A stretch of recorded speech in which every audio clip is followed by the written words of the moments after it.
A vu le jour. Aujourd'hui, elle est à son comble, à quelques jours de la rentrée parlementaire. Alors, Kamer est président de l'Assemblée nationale, puisque c'est à partir de lui que l'affaire a commencé. A-t-il franchement commis un péché, professeur Kibanda? Oui, péché, peut-être, c'est jugé déjà en termes bibliques. Il faut revenir aux règles de fonctionnement des systèmes politiques, des organisations politiques. Et quand on appartient à une famille politique, quand on appartient à une plateforme politique, on peut s'exprimer, ses idées. Il y a des règles. On peut exprimer ses idées. D'accord. Mais en suivant les règles de fonctionnement du système. Sinon, carrément, vous inscrivez en faux. Et ce n'est pas particulier au Congo, c'est dans le monde entier. Quand vous appartenez à des... Et surtout quand on a des responsabilités à un très haut niveau, gérer la parole, il faut avec beaucoup de responsabilités, beaucoup d'humilité et beaucoup de sincérité. Moi, je voudrais ajouter, parce que là, quand vous posez la question s'il a mal agi, moi, je suis tenté de dire qu'il ne fallait pas agir comme ça. Parce que il y a... C'est-à-dire qu'il a mal agi. Bon, il ne fallait pas agir comme ça. Pourquoi? Parce que, comme il dit, il y a quand même une certaine loyauté. N'est-ce pas? En politique, la loyauté est une des règles majeures. On accepte les opinions, on accepte que chaque membre puisse émettre son opinion, mais au sein du parti. Sur la place publique, c'est l'opinion du parti qui émerge.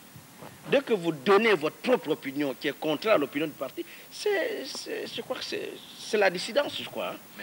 Oui, mais je voudrais dire, en fait, je vais peut-être être plus cru, excusez-moi. Est-ce qu'il n'a pas tout simplement été frustré pour avoir été peut-être habitué auparavant à être toujours dans le secret de Dieu? Vous savez, quand vous faites de la politique... Je vous en prie. Non, je voudrais un peu compléter.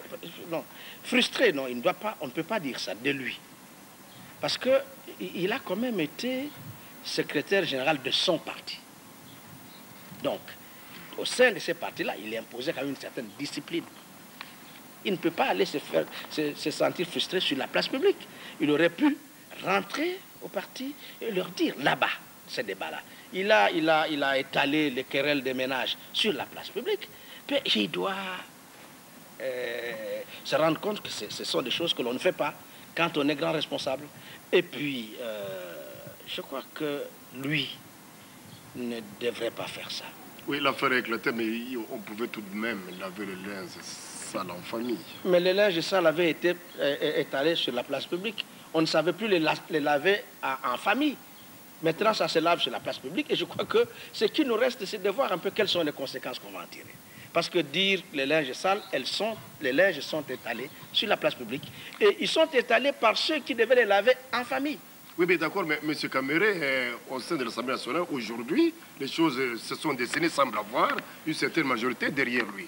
Mais c'est tout de même un problème au sein de la majorité présidentielle. Mais bon, ça pose... Là vous allez à un autre niveau, parce que ça pose même déjà le fait qu'il parle, lui, oui, on voit et le fait que d'autres députés se reconnaissent derrière lui, le fait qu'on apprenne que dans les pétitions, il y a eu des députés de sa majorité, il se pose un autre problème de la majorité présidentielle.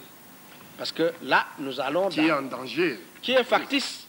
Parce qu'en fait, on se rend compte qu'il n'y a pas de majorité présidentielle. Et ça nous pose des problèmes de fond. Et je crois qu'on va revenir là-dessus, parce que là, c'est fondamental. Oui.